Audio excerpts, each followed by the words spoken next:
guys, we are here for the first episode of Look Here. It has been long waited, okay? We have been really over here dying, all right? I almost had 2 mental breakdowns. But luckily, the people that's in the room tonight saved the day, okay? They saved the day. We have Brittany, that's going to be my co-host, okay? Hello. Y'all, I love Brittany so much.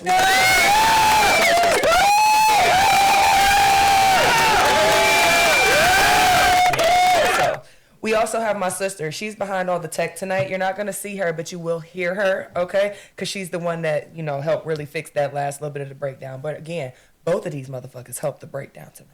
Okay? We're finally here. We're finally able to start talking our shit and talking together. Oh, my God. It feels great. All right. So it's a good year. So how do you feel, Brittany?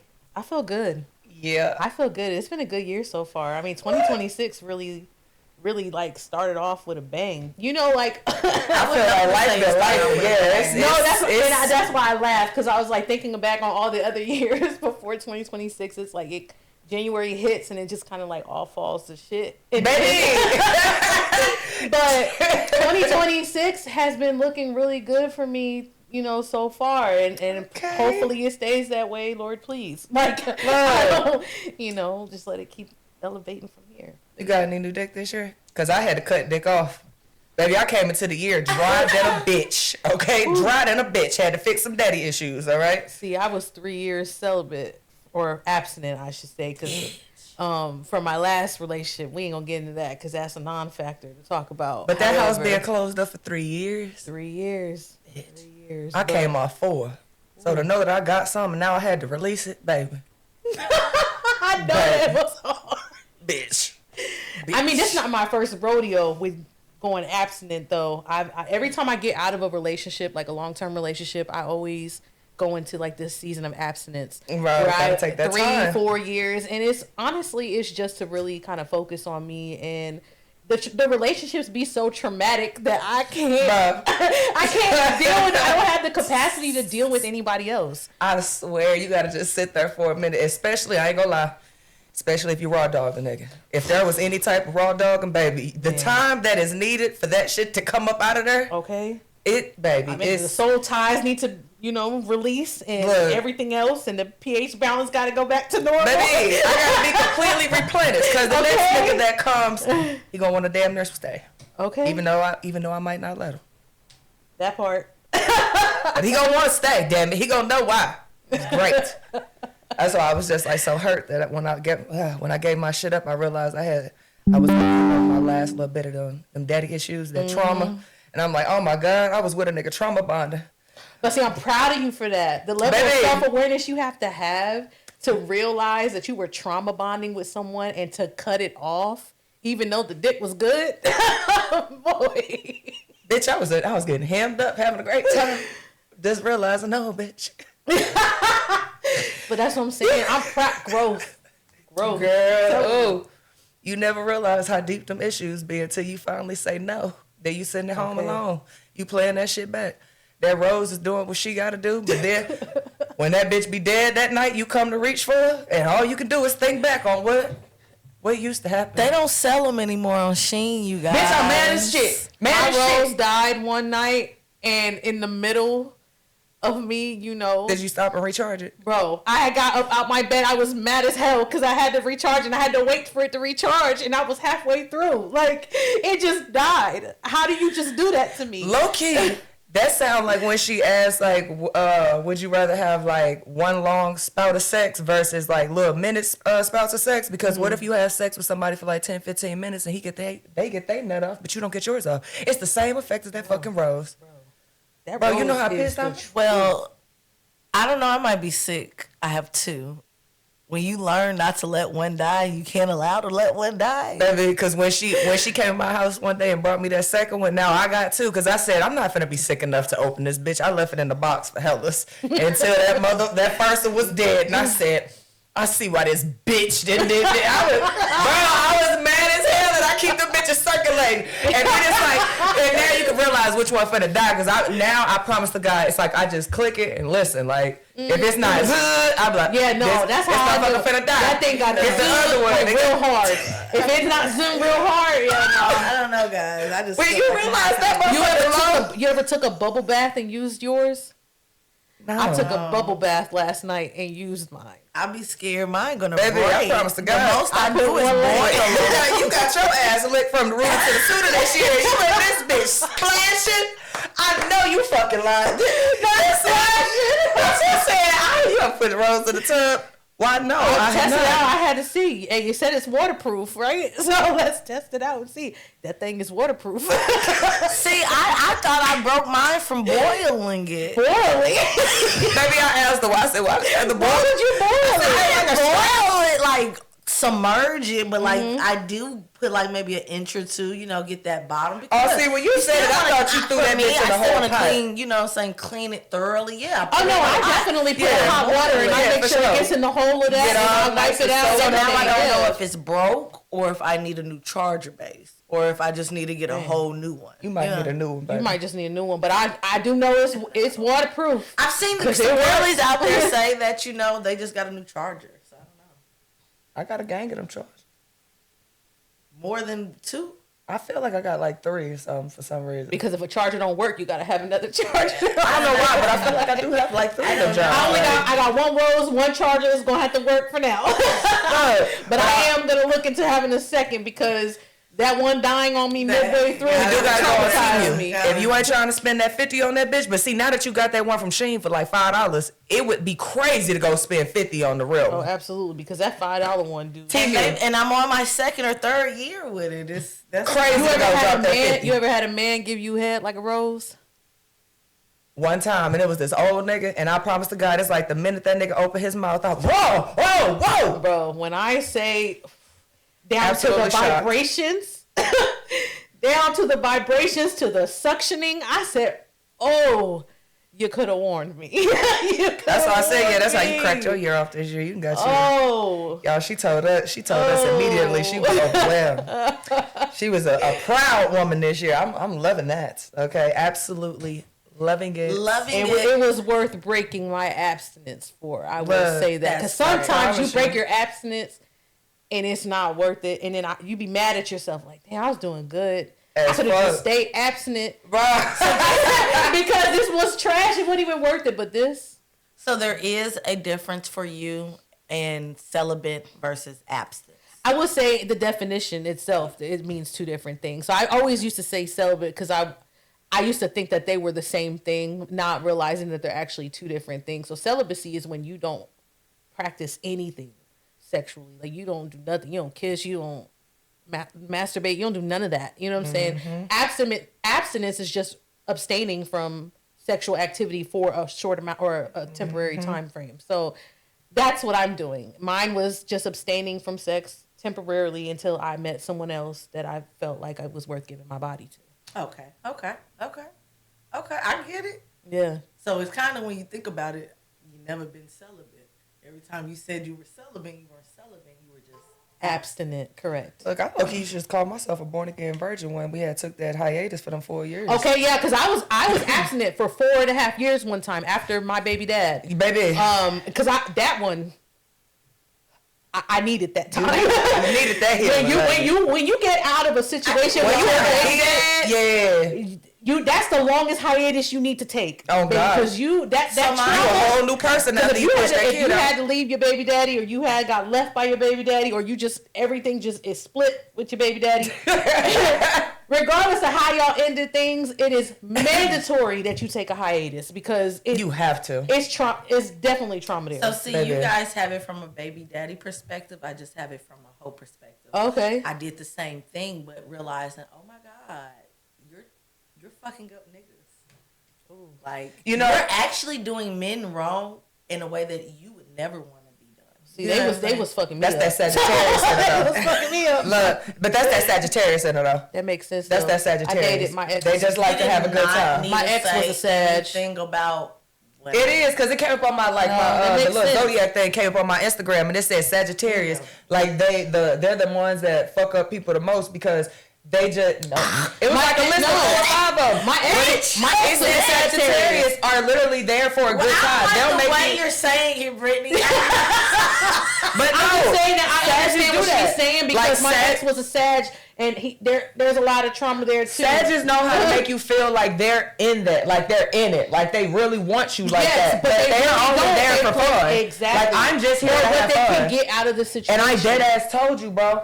You done had niggas want to wife you the fuck up. Because that's how I felt with. She done had niggas want to wife her ass up, bitch, and run. See, that's how I felt dating a Sag. Is that they make you feel like they'll make you feel like they love you more than you love them. Oh God. Just to play games with you and to get whatever they want to get out of you and bounce. Like, I'm telling y'all on the camera, if only y'all could see how her tongue rolling against her teeth right now, because she can relate to this. She know damn well she didn't hurt some niggas' feelings. No, I wouldn't. I have. I know you have. And she always say it, but I have. In younger years, I'm sure, you know what I'm saying, but it's in younger years of like men getting to put their little macho on themselves.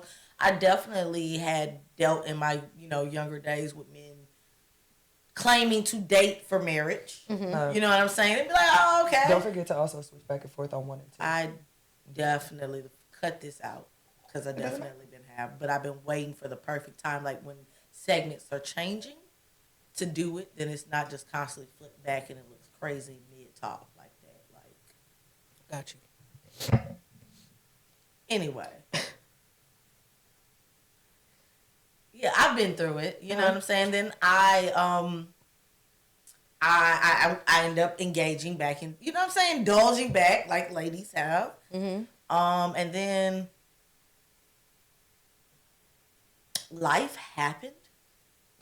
If y'all can see her face right now, bro, that's what's really cracking me up. And then life happened, and then I cocooned myself for like 2 years. So now I'm trying to find my little, I'm coming out. I want the world to know. Got to let it show. Okay. But yeah. And now in your 30s, it's different. You know what I'm saying? Oh, for sure. When you have somebody in your home and you're trying to, you can't enjoy your life like that. I can't get cracked in my home. No, that's valid because I got an 18-year-old daughter that swears she's my mama. I get cracked, and so getting cracked, doing anything without her knowledge or permission or just anything. Oh, yeah, I can't do nothing. Your ass. Oh, absolutely. So it's really getting your freedom back and having that independence now. Yeah, I just know I need somebody to bring my daughter an uncle this year. If I don't supply a husband, damn it, I need somebody to supply an uncle. I mean, you're not wrong there. I would like to be married. You know what I'm saying? I have worked on myself. I am continuing to work on myself. I just want you to be I agree. Same. I've worked really hard on myself to love the person that I am and to be ready for the person that is meant for me. You know what I'm saying? So like I do have a desire to be married one day. I don't have a desire to have any more children, but I do have a desire to be married. I want that partnership, that one person where you just share life with and you just do life with. Like imagine just traveling the world with your one person and like just no cares in the world. You just traveling around, you just living life with that one person. It's just you and them. Because I'm not one to believe, but I believe that you don't need to have a child with the person that you are married to or in relationship with in order to have a great relationship. Love, I feel like that love could be solid between just the two of you because that's where it starts with the two. And so I'm not against it, but I'm not sitting up here like, though they say this is the woman's prime in that sense, you know what I'm saying? Like this is that time. I'm not sitting up here like, I yearn to be pregnant. No, I don't yearn to be pregnant. I'm not against it. It has to be with the right partnership. Otherwise, at this point, it's going to be what it's going to be. I still might adopt in later years. I've pushed it back a little bit now that we're there. But, I'm not against it. At some point, regardless, I want to ensure that I do my part for humanitarian reasons. And that's good. You know what I'm saying? Yeah. I say it like that. Okay, now. Kiala, you want more kids? I don't know. Yeah, I want a nephew. See, we just go see what the universe has bestowed upon us because I told myself I was with really, the right nigga because she likes. Yo, this hoe just put a sound effect on her. No facts. She just pressed I'm really trying to keep it together. She just pressed the sound Cut effect. and edit it. We ain't finna cut that shit. I'm gonna leave it there. I know, because I ain't put shit on that motherfucker. Perfect pause, nigga. I just can't. Again, no, I'm gonna wait for the universe to tell me something because I wasn't even ready for my own daughter anyways. I just dreamed of her. So when she got here, I really couldn't be as devastated as I wanted to. Because you knew she was coming. Yeah, I was kind of pissed. I had dreamed of her. I told her she was having a butterball. I just knew it was a girl. That's all I knew. I just knew that much. I knew she. But you what got she your looked twin, like. though. Yeah, You I for sure appreciate got your it. twin. That's why I'm like, I don't know if the second one will come out as that much of a twin.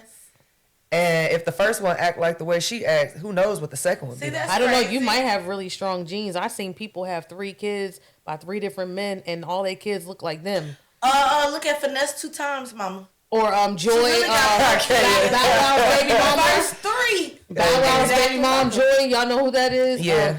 No. She got, or she also Future baby mama too.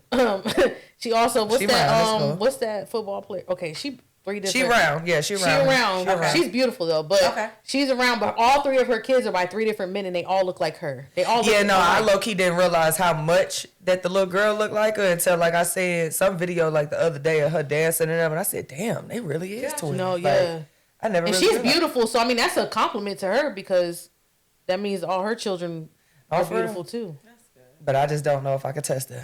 I'm No, gonna have to that's be in sad. love. That's not for everybody. I mean, If I you know, tell it's you not I'm pregnant, guaranteed. just know I am in love. Oh, absolutely. I know That that man because I know has that you turned will me never get out caught every- slipping ever again. I know that. Baby, that man done turned me out every which way. He didn't touch my soul. I felt like a brand new bitch. I might have even came and told Melissa I was sprung, bitch. This had to been something. Like You might have told him to put that baby there. Why you that was say probably that? what. Yeah, that probably would have been it. It would have had to been that deep. No, yeah, that would have fucked me She up. asked for it herself. And a lot of men are infatuated with her, but you know, it really would That be is true. appreciated for a man to really love. That's because she's And beautiful, that's- yeah, and you are, it's not you just are. her outer beauty. It's Yeah, just it's all her that. inner, and they don't Her understand that essence, when they everything catch it, about her, you know, everything it's- about her is a catch.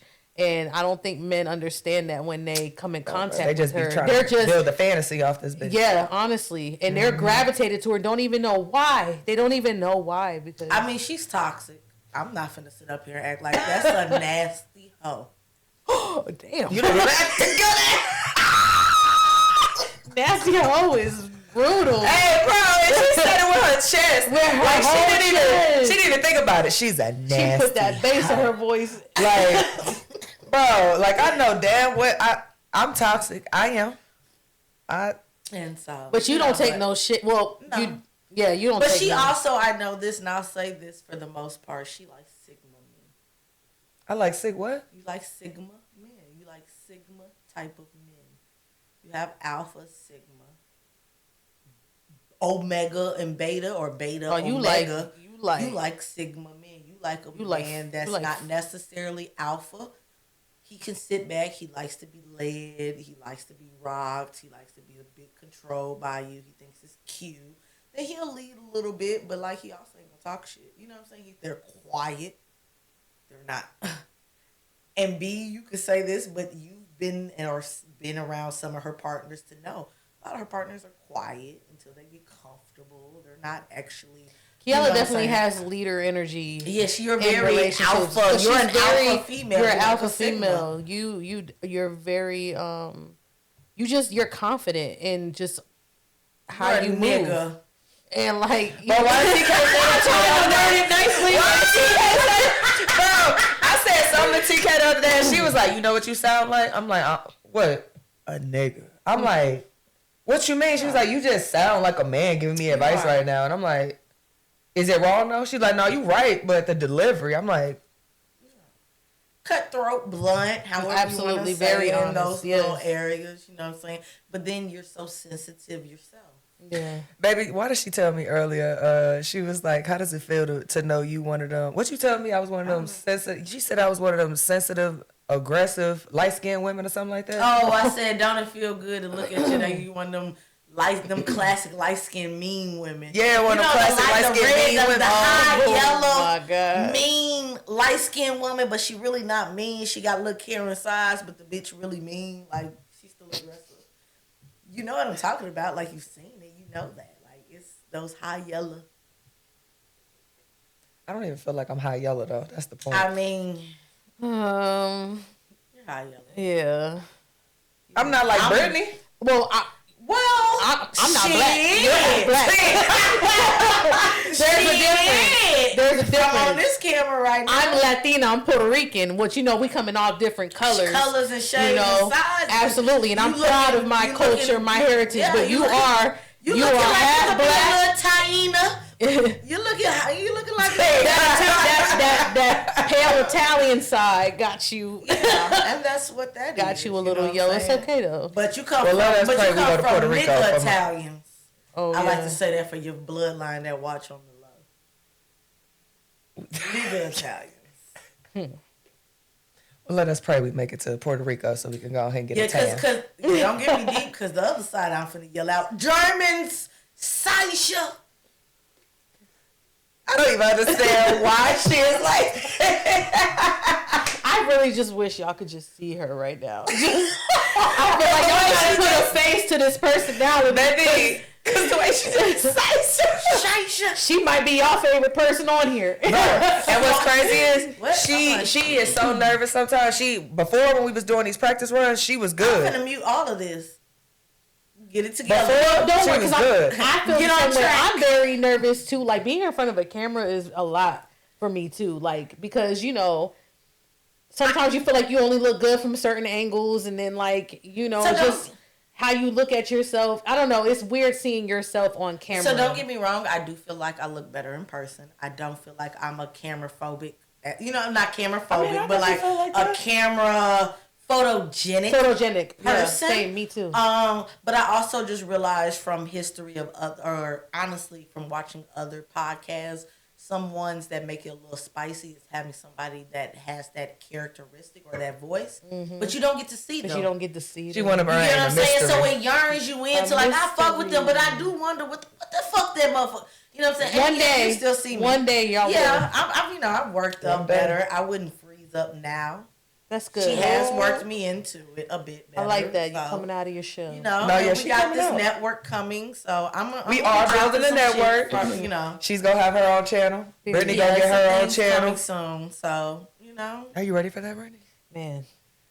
You know what? I should be because I like to talk. Like Good. We building a I like to network. talk, but I also am shy in front of the camera. I mean, it don't seem like I'm shy right now because I'm with my people, so I'm comfortable with them. But like, I don't know. I am more typically on the shyer side. So we'll see. But I feel like I'll do well. You are. I got to do all right. Good. I'm so excited. so I back got a lot on to track, say. like a train track. You know, we. Like no, we say we're gonna stay on track though, but for sure. No, I was going back into how you guys were diving into the being absent from being baby daddy issues to daddy issues. Ooh, yeah. What's going on there that's common for both of you guys as far as going through that stage in you guys' life? I feel like I low-key said it like when we first started. It was definitely realizing those daddy issues that I was holding on to that built into extra trauma, which then you turn into your relationship with men, which is sometimes it can just be sexual. Because that was my last encounter. I realized it was more sexual, although there was like feelings that was somewhat involved. But it was still a sexual relationship, and I realized I did that based off of the daddy issues, like the dominance I wanted to have, because when you realize daddy issues, sometimes you want to be dominant because of rejection of some sort. What So you want to be in control. Yeah. Okay. Because What part of that daddy issue triggered that in you? Like, what was it that triggered what you were experiencing? I think when I realized it, it was the lack of communication and effort, but I could still tell you wanted to be present. So, like, when I actually did meet my birth father, I realized, like, this man low-key talking to me like he know me. Like, and that's a story for that's a whole other story. But when I realized, like, this man talking to me like he know me, he's trying to, like, reassure me in every way that we're going to see each other again. He's, like, he's intrigued by me. He's like, he wants to know more about me. It was just the fact of being intrigued and then realizing I'm nothing like what you thought I was. I'm the complete opposite of everything that you thought I was or could have been. And you're, like, amazed by it. But you don't want to claim me. So when I realized, buddy, I'm fucking with, I already knew the standard that I set on it because I knew we're not going to take it past here. And I let it be known, don't try and trap me with that love shit. Don't love bomb me. Right. That's the, if I come back and love bomb me. So when I'm bringing up the patterns, like, bro, you didn't really do anything. Like, you never really tried to claim me. You never put in any effort. You've always told me, like, I'm different from this, that, and the third. Like, you were really putting on a show to feel like I'm different, but it turned into love bombing, which then made me realize, motherfucker, you just sitting here just talking out of your ass to just give me something to go off of just to try and make me feel better. For what reason? When that's not what I asked for. And that's how I felt when I met my father. And I'm like, damn, bitch, you holding on to daddy issues. You trying to really fuck with a nigga that don't want to be like locked down, but want to be locked down. And you feel like because now you've mentally trapped this nigga, now you've won, but you low-key losing by still fucking on this nigga. Bro, that was when I realized, okay, you got to stop fucking on this nigga. You're really just fucking up your daddy issues. Like, you just really repeating the cycle nonstop. And I think that was when I realized, like, especially when that man expressed love you. When that nigga said, I love you, I said, oh, fuck no. I said, yeah. You wanted to have so much dominance and control. You really gave too much of yourself to where this nigga fell in love. And I'm like, yeah, no. And the man, well, yeah, so I'm just like, yeah, baby. Go ahead. Can I ask? Please do. Was this a situation of two manipulators or one manipulator? Oh, no, it was two manipulators for sure because I completely, that's why I say I know I'm toxic. Because if I know for a fact that the man that I'm dealing with can't give me what I want, but I'm still over here giving him me, but I know I can't get what I want from this. But when I see I can break this nigga down, and then, like, although I knew I didn't want love from this motherfucker, I knew I could make him fall in love. So that was my sense of control. Power. Which made me realize, bro, you only doing that because when you realize, like, after meeting your father, this, that, and the third, you didn't get the reaction that you wanted. Which then makes me realize how I still think about that type of rejection. So it's like when you get rejected from a man at an early age, that shit kind of, it do something to you. But then it's like, although I might have had other father figures in my life that might have helped me along the way, it's still different on how they could have molded you being your birth father. Because when you have a stepfather, it's only so far they're going to go with you. But they still are there with you. I mean, it's the statement of it's nothing like your mother and your father. At the end of the day, you can have a dad or somebody that stepped in, but it's not your biological blood that, though you might not raise me, you still should know who it is. That's all it is. That's all it is. Because I had some A1, baby. A1. That's another story, too. But regardless, I had A1 figures to go off of, but it's still, I feel like growing up, seeing fucked up patterns of love also allowed me to make fucked up choices myself. Because I don't feel like I ever seen like a true definition of love in my mother or my granny. If you have a womanizer as a father, that could be inherited in a sense, and it's fucked up when it's the woman who. Very true. So now the woman has to go through the issue of womanizer DNA and also being a womanizer to men, which sounds like on some like psychology ass shit that you, at least from this last situation, went through. Like you knew consciously, I'm going to do this for this outcome because I want this. But at the same time, I'm telling you the game to be transparent. Mm-hmm. And somebody, as we know, men can be, even if you give me a test, I still will dominate it or try to dominate it as from a man's perspective. Like, okay, bitch, I know what it is. But I'm going to get what I want. And that's why my question was this one manipulator or two manipulators? Oh, no, I always take my turn. And I realize ain't no way you got this many fucked up relationships if you ain't did something. And I'm like, yeah, nah, I got my own patterns. But that's that daddy issue shit. Because you'll develop patterns and you'll pick up fucked up motherfuckers to support your daddy patterns. Like, them genetics and all that extra shit be a motherfucker, boy. all that shit do play into your dating roles and how you perceive whoever it is you're interested in. That shit just matters. Like, it's deep. It's deep for sure. That's why, especially when you have a kid, you got to take a while before you step back and deal with somebody, because that should be deep.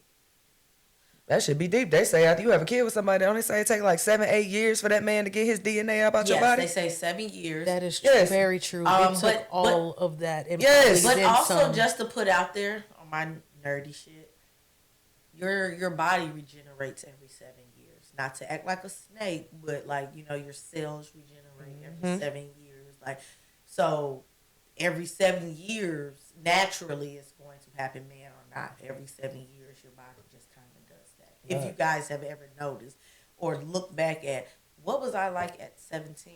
What was I like at 14? What was I like at 21? What was I like at 28? And we all know, for most, between 27, 28, you go through like an awakening before you hit 30. It's kind of fucking depressing. Yeah. Because you're like, you're either on your life track or you're not. Absolutely. And you acknowledge, like, God and damn. You think 30 is like the end all be all, and it's really not. No, 30s is a different type of awakening. It is. I mean, you definitely really step into yourself in your 30s, but it is kind of an extension of your 20s as far as like still developing, still building, and understanding that 30s is still young, like early adulthood, not young adulthood, but early adulthood. And I learned that in my human growth and development class that I'm taking right now, is that we're technically still early adults. We're early adults until we're 40. No, yeah, facts. And then we're middle adults from 40 to 65. And then after that, you just old. No, for real though. So it just be mind blowing, because a lot of people that's 30 now, they be looking fucked up. And so, which is crazy. I'm 36 and people swear they think I'm in my late 20s. No, yeah, because I know a lot of people I went to high school with, they asses look rough as fuck. But I think that's because they rushed to have so many kids. They all got like 4 or 5 kids. Oh, yeah. No, and I think life just might have really towed their ass up a little too fast. Definitely age you about 15 years. And I think that's what it was. I think they just rushed to have kids too fast, because not everybody, I ain't saying all of them look fucked up, but I done seen a decent amount, and I'd be like, damn. But the hell that I went through as a teen mom and raising my daughter, I should look way older than what I do. No, I believe so I'm going to play a devil's advocate, but I also want to drop this fact. They say if you have children young, like especially teenage years, because you're not technically fully developed, that's why a lot of teenage moms, or the ones that had the son at 16, 15, you get what I'm saying, still look young compared to the woman that has her child in later years, where, as you're saying, Kiala, life hits them motherfuckers. You know, some of them can still look good genetically, but like the younger you have them, the younger you will look. The older you have them, the more dramatic you can look after having a child. Facts. You get what I'm saying? Facts. But if I'm to play the devil's advocate as far as lifespan, B, you are so right in that aspect if you're thinking on one hand, but if we're thinking biblically, we're really young. Absolutely, because they was living till they was 1,000 years old. You know what I'm saying? 400, 700, 800, you know what I'm saying? Years, right? So 30 isn't shit. You're still young. But do you know how many people really die at 50, 60, 70? Even if you die in your 70s, right now, you're half your age. We're halfway through. So really, is it we're in our beginning, or is it not? And I think that's a mentalitude of, do you choose to live usefully, or do you choose to act old? Do you choose to act like I'm at a certain cap of an age range where I should be acting? Or do you choose to have youthfulness still? I choose to have youthfulness. Baby, I feel like, you know, I'm a big kid at heart. I'm childish, but not like in a way where it's like you're not gonna immature. Like, I'm not immature childish. I'm just a big kid. I like to laugh and joke, and I don't like to take life so seriously all the time, because life in and of itself is very serious. And I just feel like you need something to kind of like soften the blow a little bit, you know, and kind of like facts. I could just say, entering my 30s, it's really hit me as to, I can take this shit really serious, or I can do what's needed and still live light. Yeah. And I realize now this is that section of, if you take shit too serious, you're gonna be too serious, you're gonna look too serious, you're gonna age too serious. And that's where you have people that like literally die. We're 30, like you say, you're 36, I'm 32. If we die in 20 years, we're 50 something. 56, and 52. We can die in 30 years, we're 60 something. If we die in 40, we're in our 70s. Like, I think it is a mental thing as well as a health thing. I think it's like, where do you start to really place your livelihood? You know what I'm saying? Like, where do you place your livelihood, Like, how do you think, how do you feel, how you going to act? And I think that's our longevity. Like, this really could be your midlife crisis. Like, niggas are going to go through. Like, you meet people in their 30s and they're fucking going through it. Oh, absolutely. 30s, it awakened me. I feel that's when I started going to therapy in my 30s. Learning a lot about myself, learning how to love myself, learning how to pour into myself. All of that came in my 30s. So, yeah. And I won't even knock it out to 30s, but even early 40s. And it's like, no, you're actually going through your midlife crisis because you're overly focused on this right now, even though you probably should have did some things better. But, like, you're overly stressed and focused on this that you don't know how to just breathe. And I keep... Yeah, that's because in your 30s, you really acknowledge your fucking trauma more. Yeah, that too. And your frontal lobe is developed. So you're thinking a lot differently than you were in your 20s. I keep getting older people in their 50s, early 50s, at least by like 54, that's telling me like, nah, make sure I don't care what you do, don't overly stress, find time for you. Make sure you find it, because bitch, you're not going to make it. Nah, yeah. No, my grandma, I know motherfuckers in their 50s still fucking. Getting it in. Whole time I'm sitting here like, damn, I was on a 50-year-old. I got that client that's like 70-something, and she be telling me every time her husband be putting her through the floor when she getting her hair done. They 70s. They in their 70s. We used to think of that as yuck. The older you get, I'm like, no. I still want somebody to touch me. I can, because I've been through health issues, and that's something that you don't want. But like, bitch, I can't imagine now my coochie being dry. I don't want to not have the urge to get fucked. I choose not to have sex. But to know that your body won't do it, you know what I'm saying? Yeah. Your body is rejecting it. You want to be intimate, and your mind can't get your body on cue. Like, I don't know, bitch. I want to have sex until I can die. I need this coochie wet until I die. Lord have mercy. I'm hollering. Back to the stress thing that you were saying. No, it's okay. I just wanted to say something, piggyback off of that. My Nana, may she rest in peace. R.I.P. She would always say that stress causes a lot of the diseases that people get.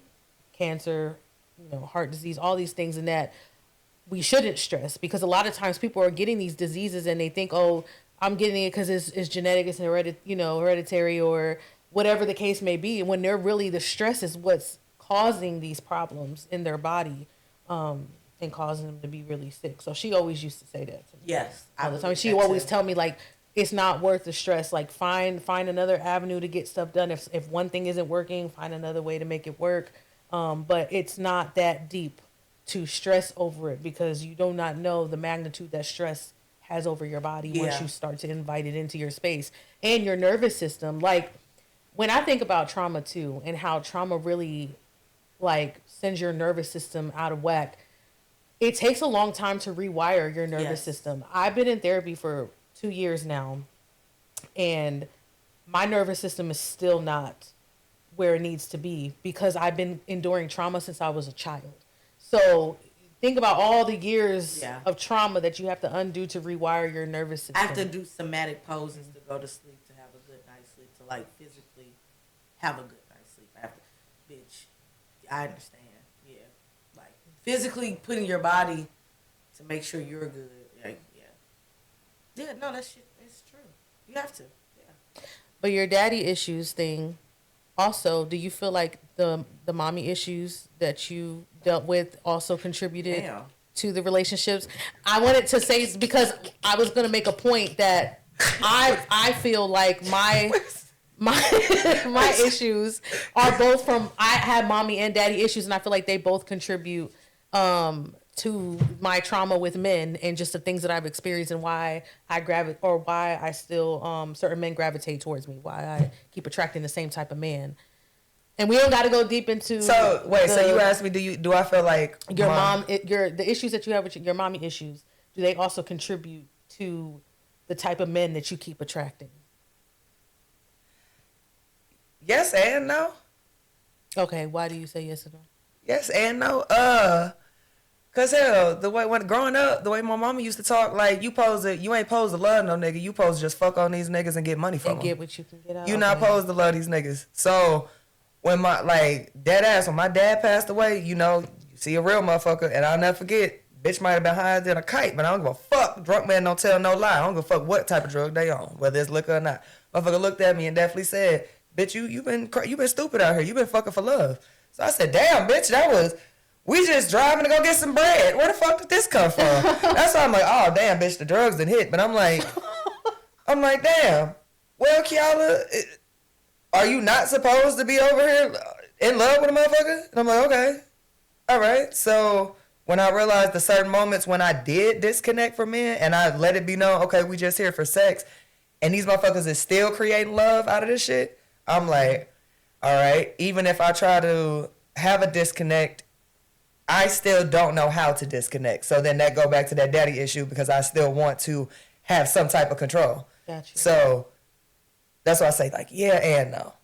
But I think the daddy issue might outweigh. The daddy issue weighs in more, like plays more of a role in that than I think the daddy issue might play a little bit more because although my mama got her own fucked up shit, I can still say I still know who she was. Okay. Like she wasn't there, but I know who she was.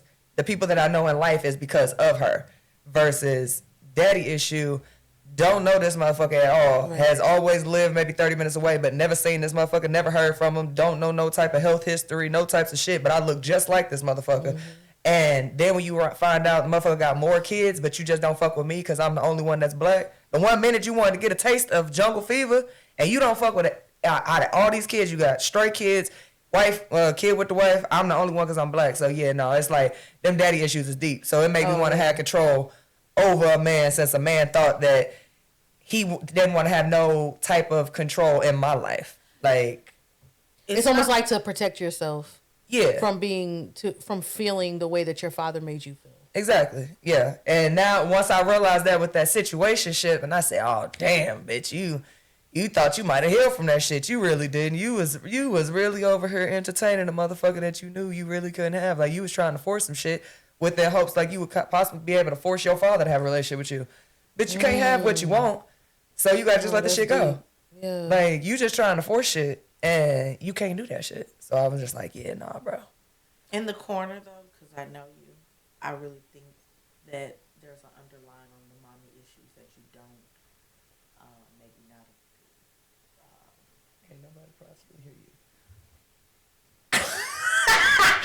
I'll just say it on the side because I know you. I do think that there is a mommy thing that you might be a mama issue, but I feel like that's like it's as a yes much and as no. when it comes to your father, because I know your mother and have seen, how she in certain ways interacts. I think there's something that there's like a generational. Oh, absolutely. Because mom didn't get something, mom acted this way, and because she didn't hear from that, she passed that down to you. She seen mom, yeah, you get what I'm saying. But it could be her situation. Yeah. Now it's like. But I think I think Kiala acknowledges. Yeah, I do. The mommy issue is very prevalent. I think she maybe for this case, you're saying with the men situation, that's not the more prevalent thing. It's more of the father. With the last one, yeah, it's probably more of the father. Okay, so we're just talking about because that motherfucker had money. That motherfucker had everything. Like that motherfucker was well together. So my mother would have been proud of me fucking a nigga like that. Okay. If we was going off my mother's standards, no, she would have been ecstatic with that. Now she probably would have been ecstatic that I didn't milk the motherfucker dry for what it was, but I think it went back again to the mental power of me knowing how much mentally I have literally triggered this man. To see a man that got so much, and if I asked for it in the drop of a dime, it could deliver whatever the fuck I wanted. Like, it was nothing. Like, I know anything I could have asked that nigga, I could have got. Because I'll never forget one day this nigga had looked at me and was like, "What are you trying to do to me?" I said, "What?" He was like, "You need a house or something?" I said, "Damn, well, at least I know I could get it." I said, "Bitch, I want to know what that feels look, I thought it was something when a nigga nigga left the Rolex in my house a few times. I said, wait, this nigga left the Rolex behind? I have never experienced Bitch, I watched that. this nigga get a collection of Rolexes in months. This nigga just one day wanted to get a new hobby, and I watched this nigga get a whole case full of just Rolexes one at a time, just watching all these bitches. So when they started getting left behind, I said, oh no, bitch, this nigga is deep. Like, that's why I was like, okay, like, I get the mother and daddy issues, but I'm like, yeah, so mama might have been pissed that I ain't milked that motherfucker for what it was, but then I was like, again, it came back to the fact of, I realized I mentally had got this man. So when you get somebody that, especially when you get some type of man that is known to, he dominates women. Whatever situation he have with a woman, he controls the narrative. But you're dominating. But now I was able to control the narrative. So that shit had really blew my fucking mind, because whatever he thought he was finna make it was nothing like what he thought. And I didn't react no type of way how he expected me to react.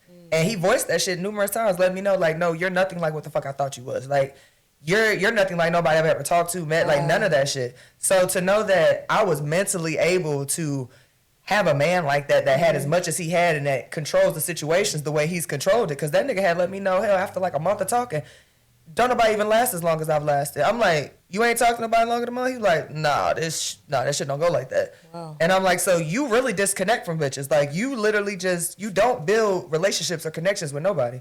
So to do that, I said, oh, damn. Like, kind of like you triggered something within him too. Oh, was I he did. an air sign? No, he was a water sign. He was a Cancer. I have a toxic type of Cancer. Oh, yeah, she had. My dad is a Cancer. Okay. You know, I like your daddy. He's also very emotionally disconnected, and that was my issue with my father. My mom, him and my mom actually share that. I actually realized that my dad has a type when it comes to that, and it's emotionally disconnected women. That's probably why my dad was gonna give me a chance. He may disagree, but this is just what I observed, and from my time of healing, you see things that you were not so privy to prior, and so that's just something that I noticed. And I because my mom was emotionally disconnected, my stepmom, may she rest in peace, the woman that raised me, she also was emotionally disconnected because of her trauma, and I felt like it's a safe space for my father. My grandmother, my Nana, may she rest in peace, was also very emotionally disconnected. It was passed down. I could see the generational trauma passed down there. I'm sorry, because I'm just over here like, no wonder daddy might have let me get that shot though. If daddy might not have had that out. She had a crush on my daddy since the day she met him. Daddy might have low key let me get that. And she found out that my daddy thought that she actually was fine. All the hype that she needs, she's gonna carry that for the rest of her life. Hey, I was trying to be stepmama in this bitch. Crazy. But yeah, so my parents were emotionally disconnected. I attract men that are emotionally disconnected. Can I ask you to explain on what do you describe as emotionally disconnected?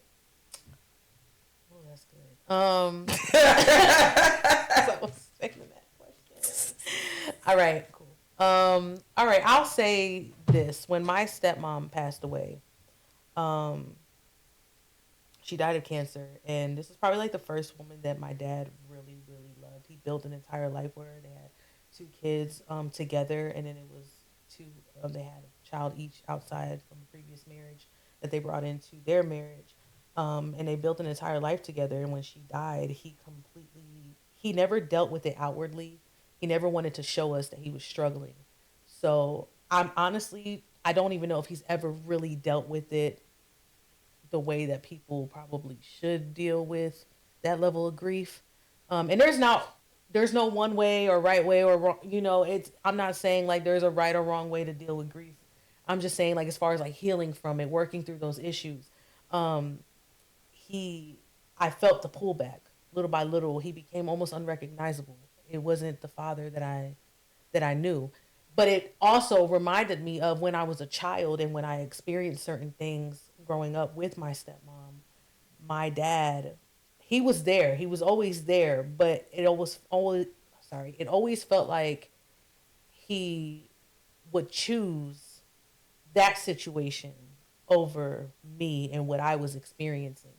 And I felt like there was there was some type of disconnect there because like as a parent, you know, how could you choose if your child is going through something traumatic and you're listening to it, but you're still like trying to make excuses for the other person. It was just easier for him to do that. And I was a very emotional child, very sensitive, very in tune with my feelings, always wanted to talk about them. Like you're an Aries though, right? Yes. Okay. And so that was a lot for my dad, like for me to be as sensitive as I was. Really emotional but passionate. Very, yes, absolutely. Really actually willing to explain yourself when others probably wouldn't say what needed to be said, maybe. Yes. And so, but as I got older and I seen my father like kind of go through that transition, it had got to a point where we barely even speak to him because, and he may not think it's because he's emotionally disconnected, but me and all my siblings agree. So I know it's not a me thing, like I'm overthinking this. I know that this is true because my siblings also see it. And so because of that experience, now we don't really talk. We don't really talk much. He doesn't really, I think he just like shuts down. He doesn't know how to deal with it. And so when I've dealt with other men, they were kind of like that too. They would let you in up until a certain extent. Like it was always, I'm trying to figure out how to explain it. Like what you were saying earlier about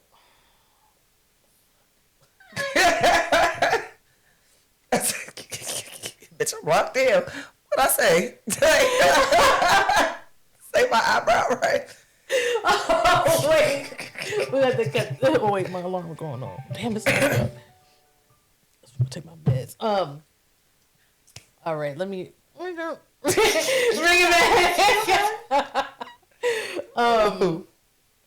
Okay, I need to redo that.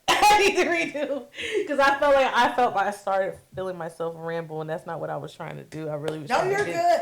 So you were saying that like your dad really doesn't. He'll let you guys in on a certain amount, but he won't really express. Yes, he doesn't really express. He doesn't made a statement that was relative.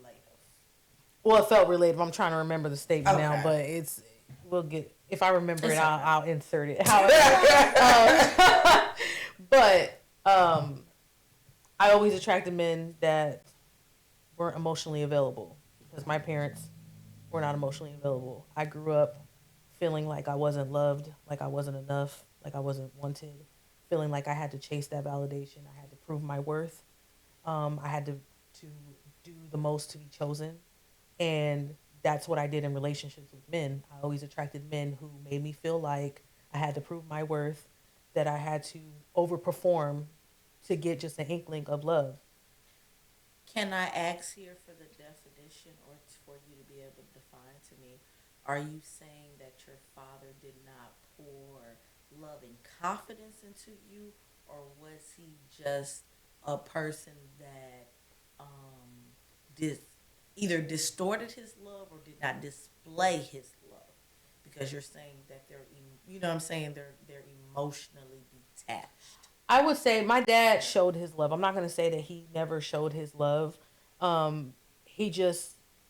It would just be to a certain extent. I feel like he would allow himself, in a sense, maybe in a self, is where it kind of was teetering the line. Like I guess he didn't know how to defend me, or he just didn't want the confrontation with the person that he loved. Maybe he was afraid of losing the person that he loved. So he just didn't, he felt like maybe it wasn't worth that was a battle that wasn't worth fighting.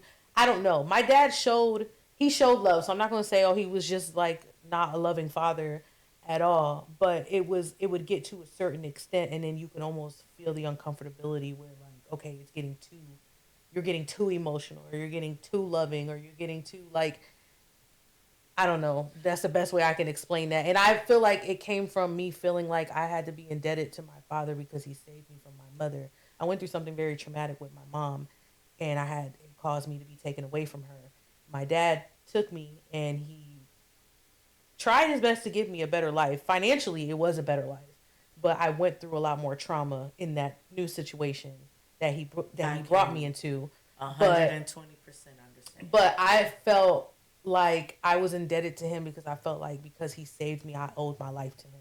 And so that I put him on his pedestal and made it seem, okay, you can do no wrong. So like I would excuse the behavior. I felt like, oh, it was okay. It's okay if he didn't defend me because he saved me from my mom. Maybe there's a reason. Like, always made excuses for him, for, you know, in that sense. So when I say emotionally disconnected, most people, people who know my father or have encountered my father, they probably won't believe that. They find it hard to believe, like, really emotionally disconnected? I say yes. He is, because I feel like he pulled himself away from us because we reminded him of what he lost. And so we don't get the same energy from our dad that we used to. And that's what I mean from that. It's not like where he's abusive or he's mean or, it's the pouring of love. It's the pouring of love. He loves like, you. I know that my dad loves me, but I don't always feel that love Yeah. from him. I don't always see that love from him. And so that's what that emotional disconnection looks like on that I end. can understand. And that's how at the time of your daddy issues. Like, so with the man you get with, they don't overly pour into you and you allow it. Right. They save you from something. Right. That you feel, and you kind of pick up the pieces from there. And when you said it, I can wholeheartedly understand it from my point of perspective, that I probably never looked at it as. And that's probably what it was and is. It took me a long time to figure out why I attract the men that I do. Because a lot of people say you attract what your father is, or, things like that. Or what facts. So, but I always looked at my dad as like an upstanding man. I always felt like he was a great provider. He was a great husband to his wife. He was a great family man, but it just was certain things that I guess I didn't recognize until I got a little bit older. And when you get older, you kind of like, it's easier to, acknowledge certain things. So it wasn't something that I recognized until I got older. But now that I'm older and I had time to, like, going to therapy really helped me understand, okay, like, why do you keep attracting the same men that you've always attracted? Because all of my exes, they're literally like a carbon copy of each other personality wise, like how they act. And I realized that crazy all as of hell. them, yeah. I mean, what I can remember, I would say your baby father and your ex, they had similar body shapes and heights. Baby, we ain't even going off that. We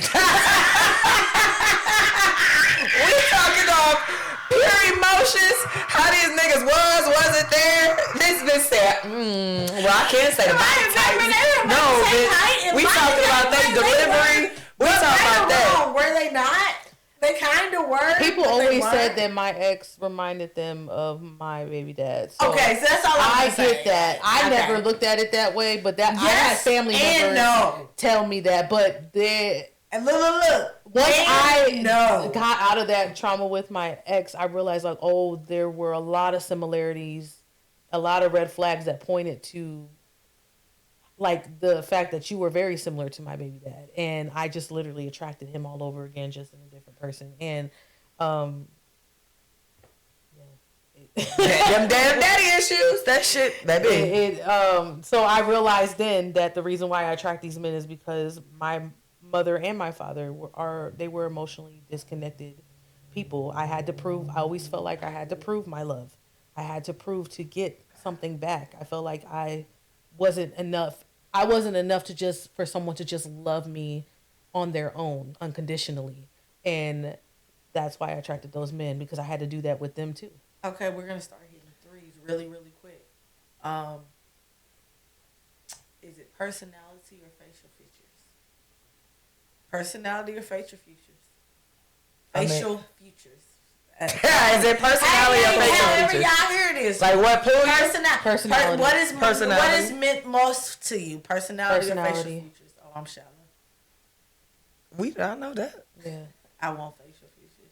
I mean, I do want somebody that's good to look at. Like, personality. I'm not gonna say, okay, yes, I have to be attracted to you to some capacity. You know To some capacity, like you may not if I be the close finest my man in eyes the real room, tight, and you may not be squint. everybody's cup of tea. You're gonna at least have a pretty ass smile. But I at least gotta look at you, and I gotta be able to be like, okay, I can lay next to you every night. I can wake up to you every morning and not feel disgusted. You know what I'm saying? And I've also definitely said since I always be like, if you end up fucking somebody, because I think back in the day, Melissa said something like this to me when I was younger and I was out here. She definitely said something like, whoever you laying down with, you got to be willing to have a kid with them, something like that. Yes, I'm very big on that. I definitely, so if I had sex with somebody, I'd be like, what would that kid look like? Would it have a chance in hell to have any type of looks? Which is why I never had a kid with my ex. I will not spread my legs to somebody that I could never be pregnant by, because that's something I can't do. Yeah. No, valid. I think of that. Like, I with my ex, like, I mean, I didn't want any more kids, thankfully. But if I did, I wouldn't have had him by him. Baby. I just feel like he outside of any looks, I just feel like you wouldn't have. I felt like I would have been a single mom all over again. That just would have sent me off. So like, but but look wise, yes, you got to be able to like feel like confident enough to procreate with this person, knowing that they could look. Not just saying that they're the mamas, but right. But like they may take a lot of their DNA and look just like them. Are you gonna be okay with your child looking like them? Because we have a lot of women that have kids with men that they can't stand to fathom to look at. And they hate that child. They love that child, but they can't stand. That's how a lot of serial killers are. On that show on Netflix, I forgot what it's called. I gotta go back and find it. But they show how serial killers, they first trigger is their moms, like because their mama didn't like from them. The father, Yep, they look too much like they daddies and all that kind of stuff. To men is insane. Oh, it's deep. It's deep as hell. I didn't even want to go there, but I don't know if you guys seen the polar bear shit and down in Antarctica.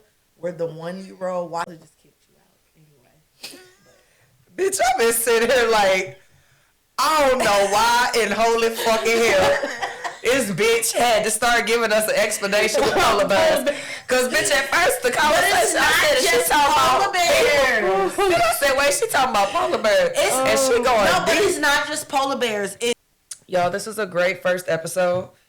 Very, very good. We're going to come back and we're going to go a little bit deeper on this on another episode. But starting off, I enjoyed our time tonight.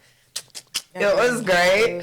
Okay, you guys are going to see us again. Okay, remember, this is Brittany, co-host.